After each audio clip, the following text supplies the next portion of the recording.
All right, hello 8th grade.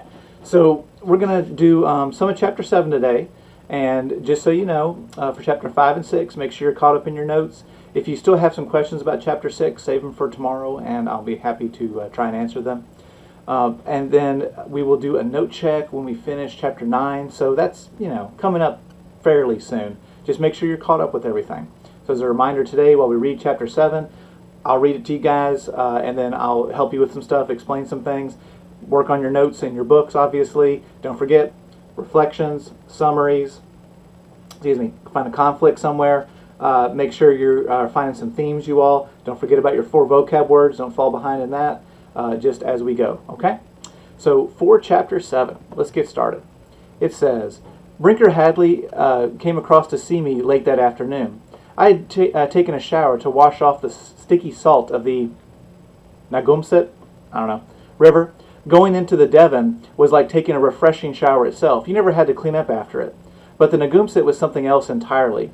I had never been in it before. It seemed appropriate that my baptism there had taken place on the first day of this winter session, and that I had been thrown into it in the middle of a fight. For this, baptism, of course, Gene is being symbolic. He's being poetic. This is a very common thing, you all. We talk about characters' baptisms. We just mean you become a different person. Just like a religious baptism, it changes who you are in some ways. So for this, part of Gene becoming this new person, how can he do that? Well, Phineas is no longer there. He's no longer in Phineas's shadow, we might say. He gets to be his own person, he thinks, finally. So we'll see what that means. It says, I washed the traces off me and put on a pair of chocolate brown slacks, a pair which Phineas had been particularly critical of when he wasn't wearing them, and a blue flannel shirt. Then, with nothing to do until my French class at 5 o'clock, I began turning over in my mind this question of sports. But Brinker came in. I think he made a point of visiting all the rooms near him the first day. Well, Gene? His beaming face appeared around the door. Brinker looked like the standard preparatory school article in his gray gabardine suit, with square, hand-sewn-looking jacket pockets, a conservative necktie, and dark brown cordovan shoes. His face was all straight lines, eyebrows, mouth, nose, everything, and he carried his 6 feet of height straight as well. He looked, but happened not to be athletic, being too busy with politics, arrangements, and offices. There was nothing idiosyncratic about Brinker unless you saw him from behind. I did as he turned to close the door after him. The flaps of his gabardine jacket parted slightly over his healthy rump, and it is that, without any sense of derision at all, that I recall as Brinker's salient characteristic. Those healthy, determined, and not over-exaggerated, but definite and substantial buttocks.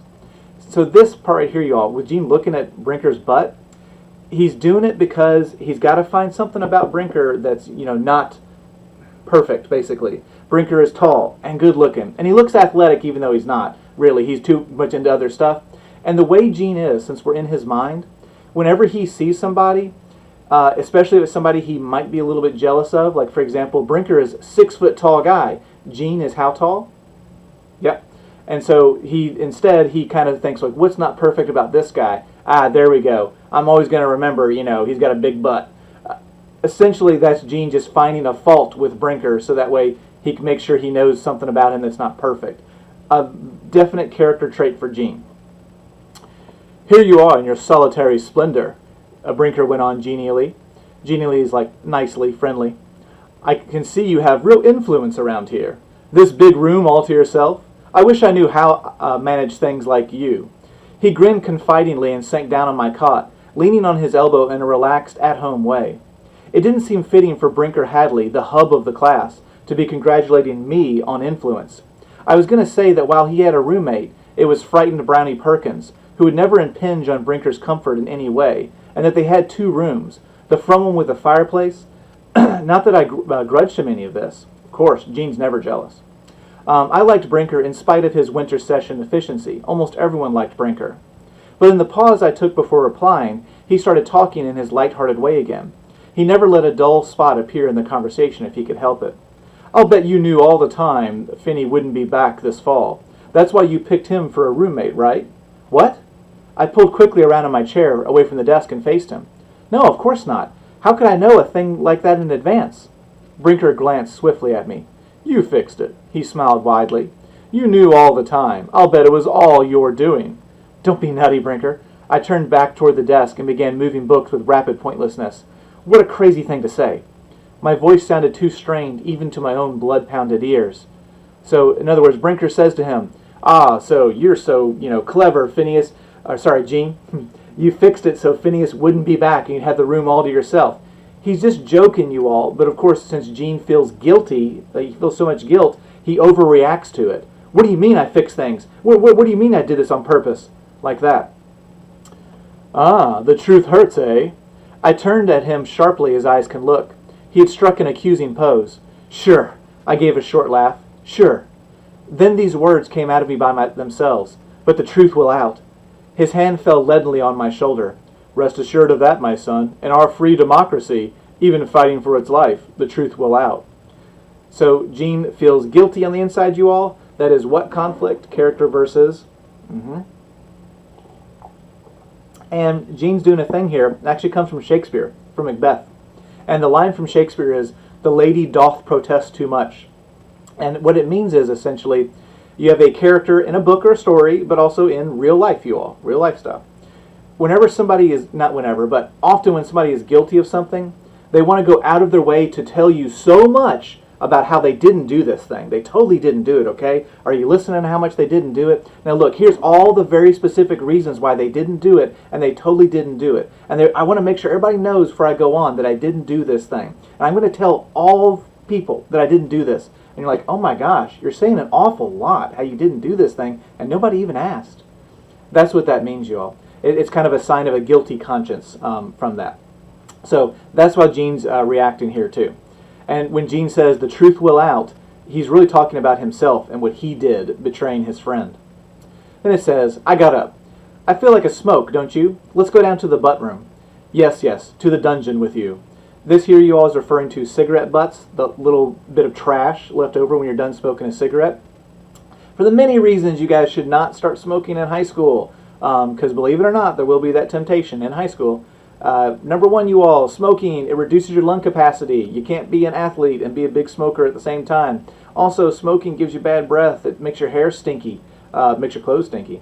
It kind of generates a lot of trash. These cigarette butts, people throw them on the ground. They throw them out of their car all the time. That's a lot of trash around just on the ground, and looks bad and it's gross. And of course, the most important thing of all, you all, smoking a bunch of cigarettes, it happens to give you lung cancer. So do not start smoking in high school. It's one of those things where once you start doing it, it's an extremely hard habit to break. Every smoker I know, you all, that are my age, all of them started in high school all those years ago, and they can't quit. They aren't able to quit. They don't have the willpower to quit. They can't stick with it, that kind of stuff. Because it became a big habit for them in their teenage years. They got addicted to it, and then there you go. Decades later, they're still doing it, and they know they should, and they all say the stuff I just told you guys. They all don't like it for a variety of reasons, but, they keep doing it. So, the butt room was something like a dungeon. It was in the basement, or in the bowels of the dormitory. There were about 10 smokers already there. Everyone at Devon had many public faces. In class, we looked, if not exactly scholarly, at least respectably alert. On the playing fields, we looked like innocent extroverts. And in the butt room we looked very strongly like criminals. The school's policy, in order to discourage smoking, was to make these rooms as depressing as possible. The windows near the ceiling were small and dirty. The old leather furniture spilled its innards. The tables were mutilated. The walls ash-colored, the floor concrete. The radio with a faulty connection played loud and rasping for a while, then suddenly quiet and insinuating. "Here's your prisoner, gentlemen," announced Brinker, seizing my neck and pushing me into the butt room ahead of them. "I'm turning him over to the proper authorities." High spirits came hard in the haze of the butt room. A slumped figure near the radio, which happened to be playing loud at the moment, finally roused himself to say, "What's the charge?" "Doing away with his roommate so he could have the whole room to himself. Rank as treachery." He paused impressively. "Practically fratricide." So fratricide, you all. What does homicide mean, somebody? Good. So fratricide, frater, how about this? Let's break it down. Latin root, you all. What is a fraternity in college? A fraternity is a club for, okay? So fratricide, if we know what homicide means, frater means brother. So fratricide, killing your brother. So there's all kinds of actual like Latin terms for all this stuff, you all. Brinker, of course, is joking here. He's trying to be, big man on campus, joking around and stuff. Look at this guy, he did away with his roommate so he could have a room all to himself. Ha ha, I'm so funny. But deep down, this is affecting Gene, because what he's saying is too close to the truth. Gene didn't commit fratricide, but he did betray his brother and got him horribly hurt. And let's not forget, you all, Phineas could have been killed, falling out of that tree. So Gene did a terrible thing and feels guilty, as he should. So he's feeling even worse with Brinker making all these jokes. With a snap of my neck, I shook his hand off me, my teeth set. Brinker, he raised an arresting hand. Not a word, not a sound. You'll have your day in court.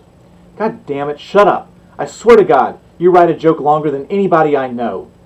It was a mistake. The radio had suddenly gone quiet, and my voice ringing in the abrupt, releasing hush galvanized them all. That everything goes quiet. Gene's yelling at him. Everybody sees. Ooh. So you killed him, did you? A boy uncurled tensely from the couch. Well, Brinker qualified judiciously. Not actually killed. Finney's hanging between life and death at home, in the arms of his grief-stricken old mother. I had to take part in this, or risk losing control completely. I didn't hardly do a thing. I began, as easily as it was possible for me to do. All I did was drop a little pinch of arsenic in his morning coffee. Arsenic is a poison, y'all. Liar, Brinker glowered at me, trying to weasel out of it with a false confession, eh? I laughed at that, laughed uncontrollably for a moment. We know the scene of the crime, Brinker went on, high in that funeral tree by the river. There wasn't any poison, nothing as subtle as that. Oh, you know about the tree. I tried to let my face fall guiltily, but it felt instead as though it were being dragged downward. Yes, yes, there was a small little contretemps in the tree. No one was diverted from the issue by this funny French pronunciation. Tell us everything, a younger boy at the table said huskily. There was an unsettling current in his voice, a genuinely conspiratorial note, as though he believed literally everything that had been said. His attitude seemed to me almost obscene, the attitude of someone who discovers a sexual secret of yours and promises not to tell a soul if you'll describe it to him in detail to him. They all want to know what happened to Phineas. Of course, remember, he was the most popular, most athletic boy in school. And Brinker is joking with Gene, but you also don't know yet, because you don't know Brinker's mind. Is he joking, but he's also being a little bit serious? Does he actually suspect Gene of doing something to Phineas? Or is he just being Brinker and being kind of like, I don't know, kind of a center of attention, too pally around kind of, guy sort of stuff? We don't know yet. Got to figure it out. Well, I replied in a stronger voice. First, I stole all his money. Then I found that he cheated on his entrance exams to Devon, and I blackmailed his parents about that. And then I made love to his sister in Miss Ludsbury's study. And then it was going well. Faint grins were appearing around this room. Even the younger boys seemed to suspect that he was being sincere about a joke, a bad mistake to make at Devon. Then I only had to add, pushed him out of the tree. And the chain of implausibility would be complete.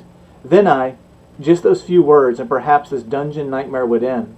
But I could feel my throat closing on them. I could never say them. Never. So Gene starts lying here, telling a story, you all, just being goofy, telling too crazy of a story, and then he wants to hide the truth within a lie, within a joke. And then he can say out loud, he can say the truth to everybody finally, and they'll never believe him. But he still can't bring himself to do it. Because deep down, Gene is not an evil person. He did something kind of evil, wrong, but he still feels guilty enough to where he can't just lie about it and just get it out of his system, like that. He's still torn up about it on the inside. I swung on the younger boy. What did I do then? I demanded. I bet you've got a lot of theories. Come on, reconstruct the crime. There we were at the tree. Then what happened, Sherlock Holmes? This right here, you all, Sherlock Holmes, I know you guys know who that is. But in books and stories and stuff, you all, and in poems and whatever, we call this an allusion with an A. A-L-L-U-S-I-O-N. So an allusion is a reference to something else famous that we can all kind of understand. So he's asking this other boy, because Gene can't finish the story with the truth, he just can't say it. So he just kind of, because Gene's smart, he turns it to somebody else and, yeah, why don't you give me the end of this story? His eyes swung guiltily back and forth. Then you pushed him off, I'll bet. Lousy bet, I said offhandedly, falling into a chair as though losing interest in the game. You lose. I guess you're Dr. Watson, after all. Another reference. They laughed at him a little, and he squirmed and looked guiltier than ever. He had a very weak foothold among the butt-room crowd, and I had pretty well pushed him off it. His glance flickered out at me from his defeat, and I saw to my surprise that I had, by making a little fun of him, brought upon myself his unmixed hatred. For my escape, this was a price I was willing to pay.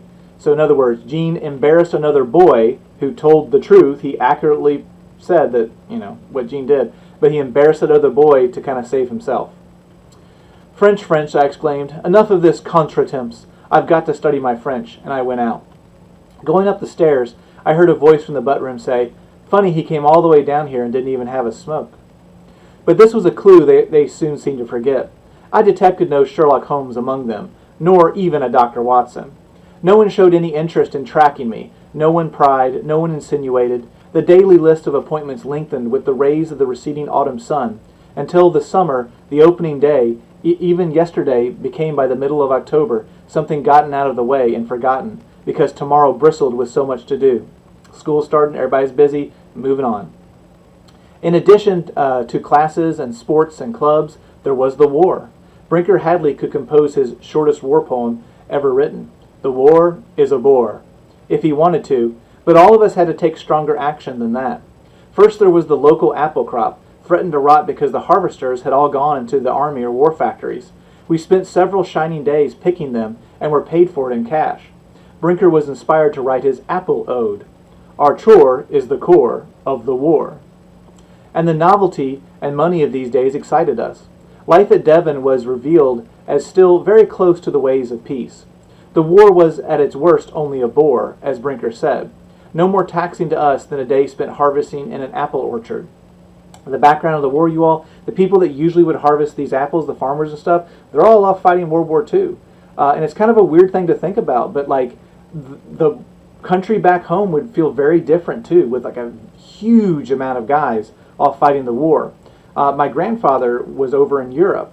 He was one of the people that landed on the beaches on D-Day. He wasn't the first wave, he was in the second wave, so it was a little bit less dangerous, although he was shot by a German sniper when he was over there.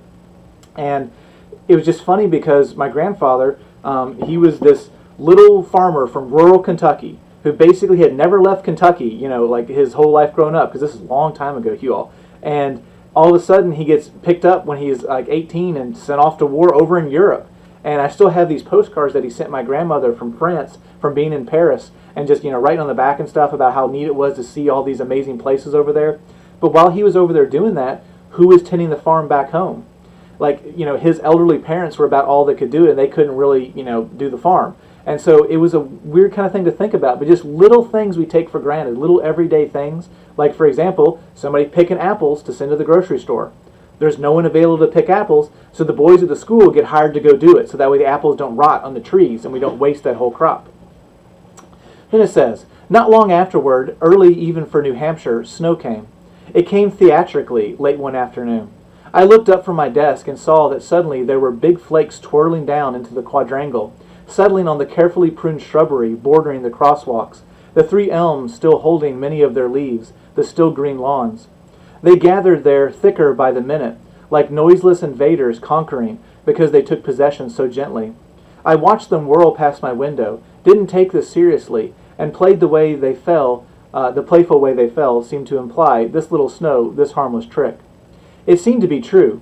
The school was thinly blanketed that night, but the next morning, a bright, almost balmy day, every flake disappeared. The following weekend, however, it snowed again. Then 2 days later, much harder, and by the end of the week, the ground had been clamped under snow for the winter. In the same way, the war, beginning almost humorously with announcements about maids and days spent apple picking, commenced its invasion of the school. The early snow was commandeered as its advance guard. So if we talk about the snow is acting like an army, you all, that's what element of poetry? Snow acting like people.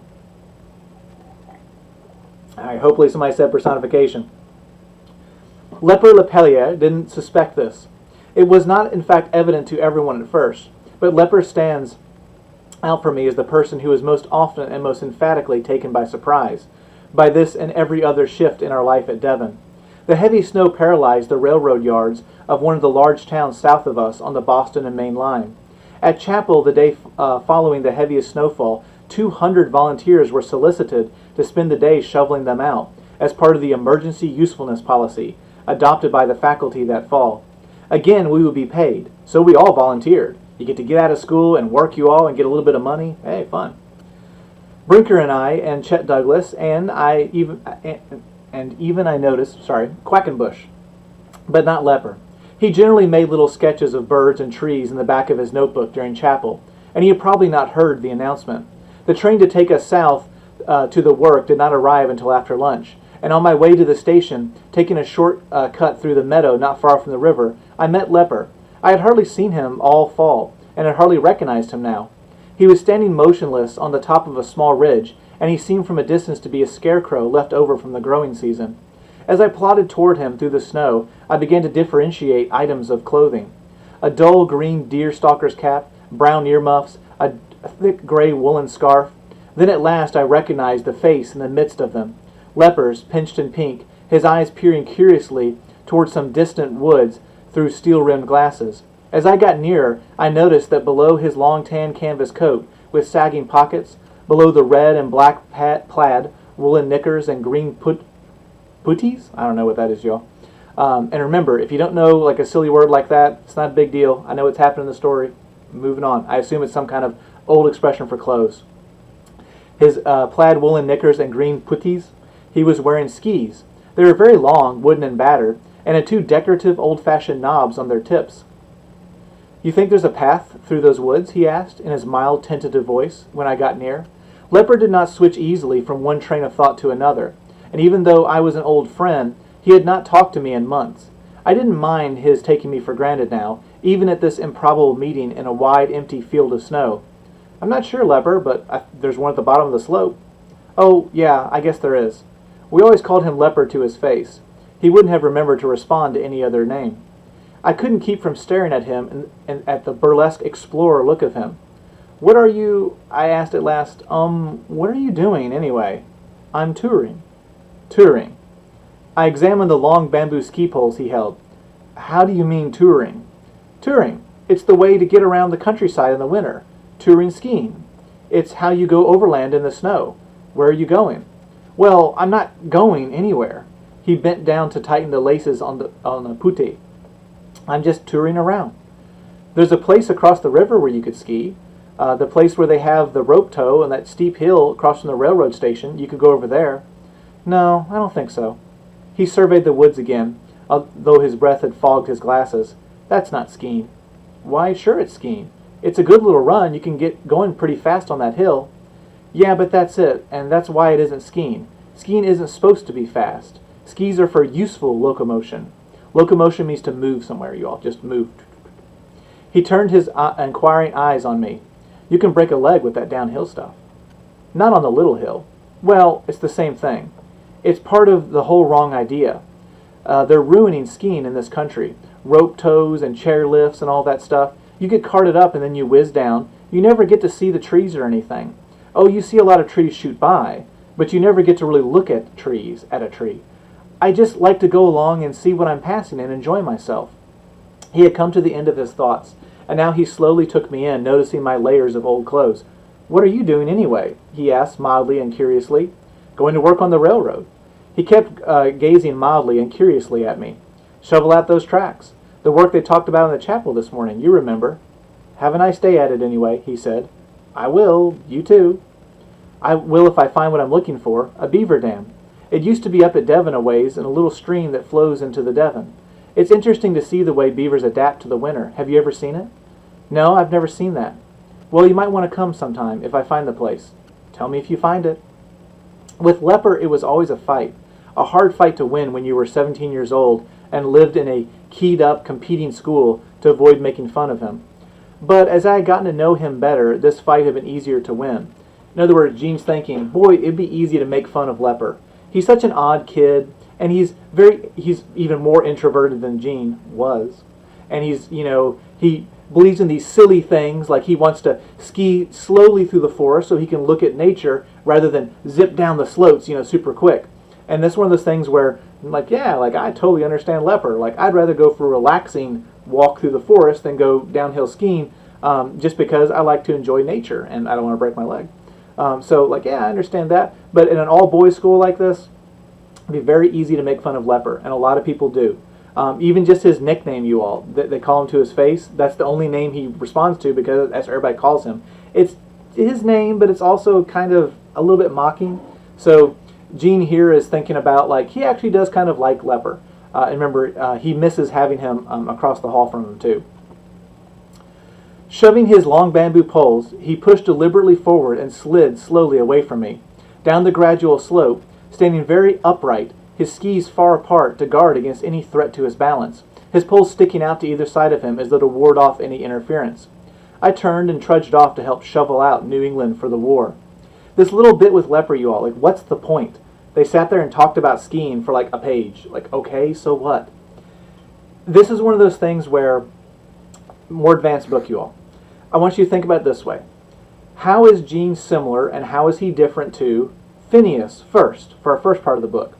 Now, how is Gene similar to and how is he different compared to Brinker Hadley? And then also compared to Leper Lepellier, like that. So, for this, it's just, we call it contrasting characters, basically. And so think about, going forward in the book. How is Gene similar? How is he different from some of the other important boy characters in the story? And this stuff, shoveling off the snow for the train tracks, picking apples, boy, those all sound like activities that Phineas would have really enjoyed doing. Just something to think about. Like, he's not here where he should be. He's stuck at home with his still shattered leg that he can't do very much with at all. So, all right. I'm going to stop reading there today for you guys. Of course, on your own, I want you to please finish chapter 7. Be ready for that. We'll talk about it a little bit. And so if you have questions, that's totally fine, y'all. When I come back, we'll talk about it with you. And then, but just make sure you have your notes done for it, okay? So, oh, and don't forget, your bell ringers are due tomorrow. Be ready to turn them in. Have a good day. Be good today. Bye.